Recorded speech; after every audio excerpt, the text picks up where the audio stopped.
So, after ages of people recommending it to me, I finally binge-watched all of Gravity Falls, and now I seriously wish I didn't have this condition where it takes me about 6 months to a fucking year to act on people's recommendations, because it's possibly the greatest TV show ever made.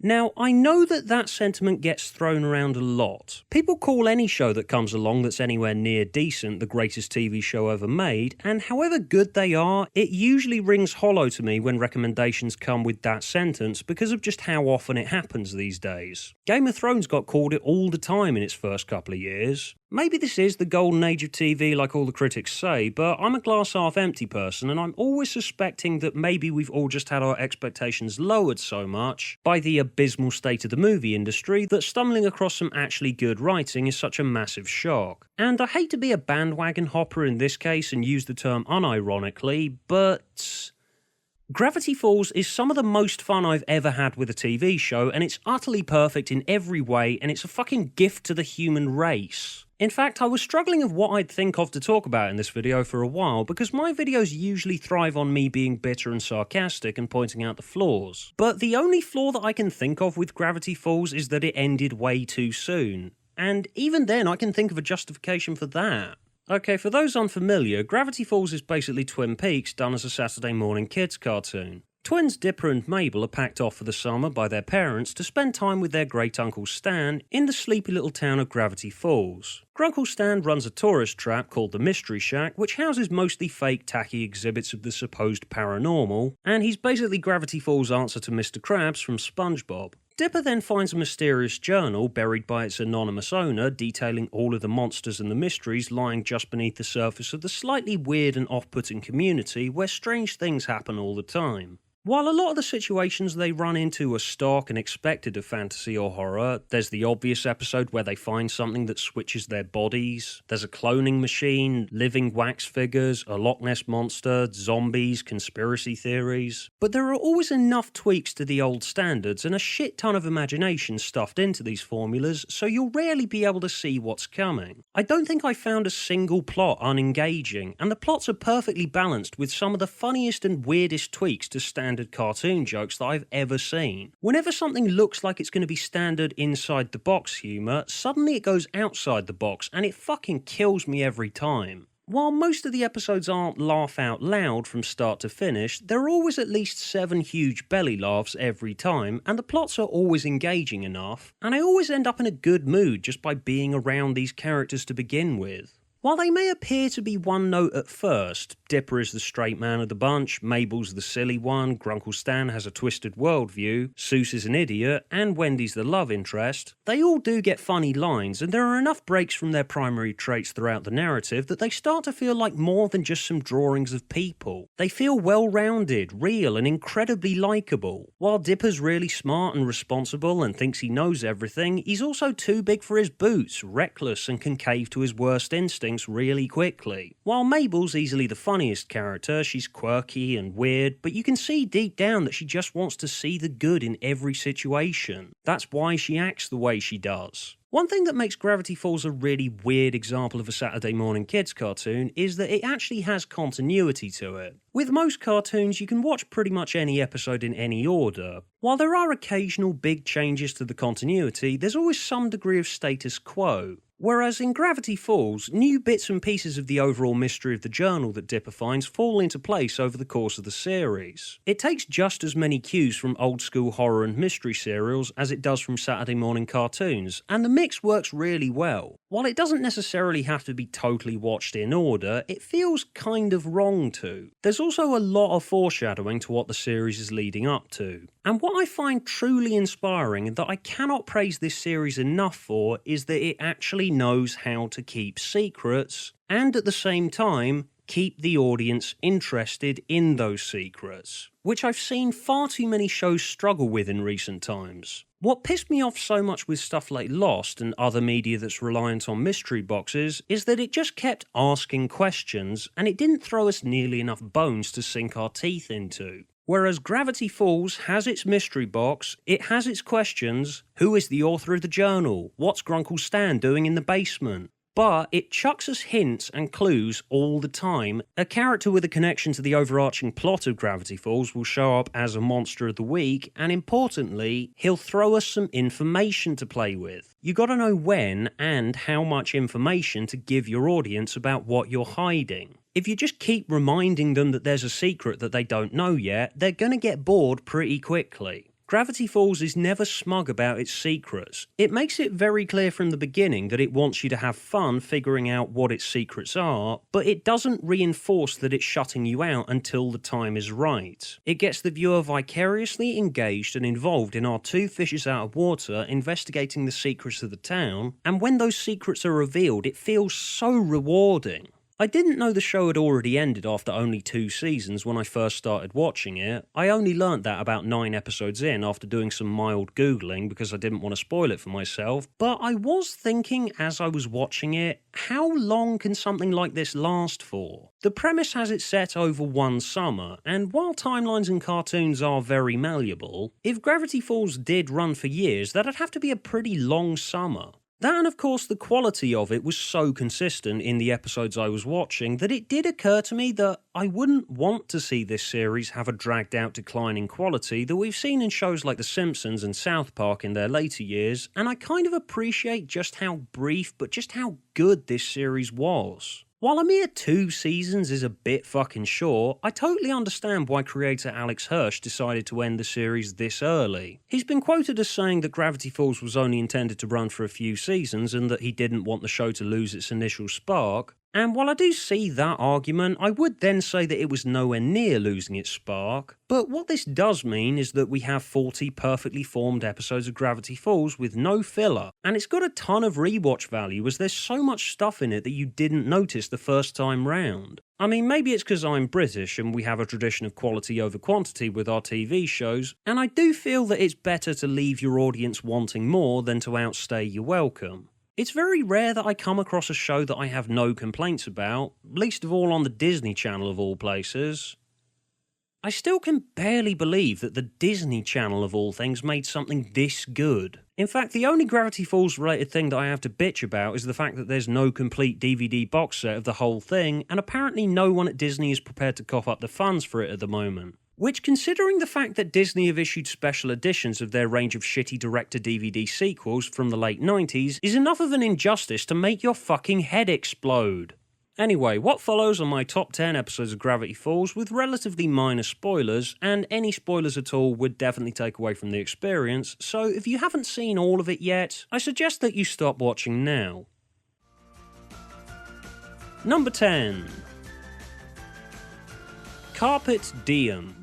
As I mentioned earlier, you expected a show with Gravity Falls premise to have a body swap episode at some stage, but what I love so much about this one is that when Dipper and Mabel switch bodies, they actually have a realistic reaction to it. In so many shows where they do a body swap, it's just treated as a simple, haha, that's funny, isn't it? Let's see how this pans out. But that sequence where they first swap bodies is just gold. The execution of this is just amazing. I really didn't expect to see a show be this creative with an old standard. Number 9. Seuss and the Real Girl. I began to identify with Seuss a lot more in Season 2, especially in this one as we see his dorkiness, naivety and lack of social skills being manipulated by an evil sentient dating simulator. He becomes a lot more than just a funny side character as his home life is established. Maybe it's the nostalgic big kid in me who retreated from the real world into video games when I was a teenager, but as we watch Seuss meet a real girl midway through the episode and he comes out of his shell and tries to protect her from the psychotic Giffany, there's just something incredibly charming about this one. And it also has one of the most insane side plots involving Grunkle Stan attempting to steal an animatronic badger for some reason. I can't remember why, but that's kind of the point. Number 8. Into the Bunker. While Gravity Falls had its fair share of horrible and nasty storylines in Season 1, Into the Bunker was an early sign that Season 2 was about to get a lot darker and nastier than before, as Dipper, Mabel, Wendy and Seuss journey into a mysterious abandoned bunker in search of the author of the journal. It's like this gorgeously animated mini horror movie starring some really funny characters. You'd think the jokes about just how horrifying the situation is would feel out of place, but they really aren't. They're almost nervous laughs, there to juxtapose the nightmarish storyline. Number 7. Northwest Mansion Mystery. I can still barely believe this is a Disney Channel show. Northwest Mansion Mystery, like Carpet Diem, is an old standard taken from the big book of traditional mystery horror type things, pictured here, but it's just so creative with its execution, backstory, and some of the most horrifyingly beautiful animation the series has to offer. So few shows can make old standard ideas like Ghost in a Haunted Mansion seeks revenge on snobby rich family feel this fresh and new. Number 6. Irrational Treasure. Mabel's easily my favourite Gravity Falls character, and Irrational Treasure was the first time that we started to see more layers to her beyond the loud, dorky exterior she was introduced with. And this episode uses her loud and dorky exterior to its advantage, by having a conspiracy theory be unravelled purely because Mabel sees things in a different way to everyone else. The character arc she goes through in this one towards a place of self-acceptance was emotionally engaging and also downright hilarious. While it's not my favourite episode, obviously, we're at number 6, can't you count? But it's probably the funniest episode the show has to offer. Number 5. Dreamscaperers. Oh my Christ, the design of this thing is just gorgeous. So we get introduced to Bill Cipher, the crazed dream demon of the series, who enters Grunkle Stan's mind and is followed in by Seuss, Dipper and Mabel, and as they journey around this bizarre twisting complex of Stan's memories, every joke hits and the animation is just flooring. Dreamscaper has just kept hitting me with one great idea after another, and Bill is just magnificent. He's like what would happen if SpongeBob SquarePants was an evil omnipotent god from another dimension. Just every second he's on screen in this series is fucking wonderful. Number 4. The Time Traveler's Pig. Time travel is an easy concept to just play about with if it's just an element of your story, but it's terribly difficult to get right if it's the focus of it because it becomes just so damn complicated. If you go back in time and change one thing, that will affect the future. How do you weave a narrative out of that without being hideously confusing? But when Dipper steals a time machine and goes back in time to try and ask Wendy out before Robbie, and finds that cause and effect get in the way, the execution of it just feels so effortless. It's one of the cleverest bits of writing I've ever seen in any show, let alone a kids show. It's tough to get time travel right, but this one gets it insanely right. Number 3. A sock opera. Never before have I seen an episode of something that looks on the surface like it's shaping up to be a random Monster of the Week type affair. Everything's in place as it always is. Dipper wants to continue uncovering the mysteries of the journal, while Mabel has another random crush on a guy who does sock puppet theatre, and she wants to put on a sock puppet show to impress him. But then the main plot of the series shows up again, and halfway through the episode, something just happens, and it just becomes such a nail-biting installment, and it feels truly dangerous to the show at large. All the jokes hit perfectly, and that sequence where Bill shows up is probably the best bit in the entire series. I find I just can't take my eyes off him. Number 2.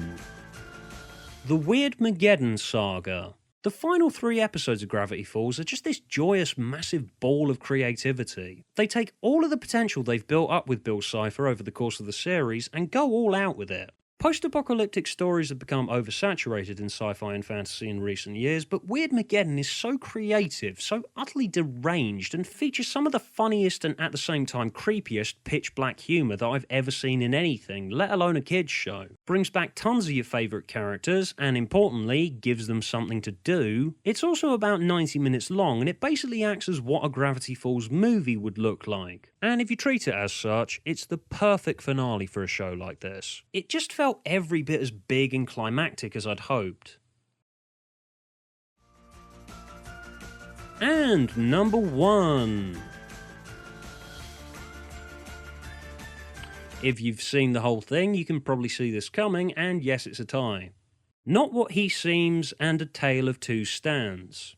If sock opera felt like it was on the brink of being something earth-shattering, the plot in Not What He Seems threatens every single tiny little thing that's ever happened in the show, and it just sort of creeps up on you out of the blue, and it just leaves you hanging on its every word. Everything we've had built up over the past 30 episodes is called into question. Integral relationships look like they're about to break apart. It's not even the season finale, and yet it takes your investment to its absolute breaking point. And the slightly longer follow-up where Stan explains his past was funny, it was moving, it made sense of everything we'd seen so far, and importantly, it was very clear that Alex and the other writers had seriously given it a lot of thought right from when they first set out on the series. This storyline obviously wasn't cobbled together as they were going along, it was planned. And that's what makes it feel so rewarding. I'd been kept on the edge of my seat for the whole series, and now that the primary mystery had been broken to me, it's really rare, but I felt totally satisfied with everything they gave me. And given just how well it had hidden its secrets, that fact alone was a massive surprise. Gravity Falls is an amazing achievement in mystery spinning, and yeah, I'm sad that it's over, but at the same time, I'm not too bothered because it gave me everything I wanted from it. I'm just staggered to think what the hell Alex Hirsch is going to do next, but what I'm certain of is that whatever it is, I am definitely going to be watching.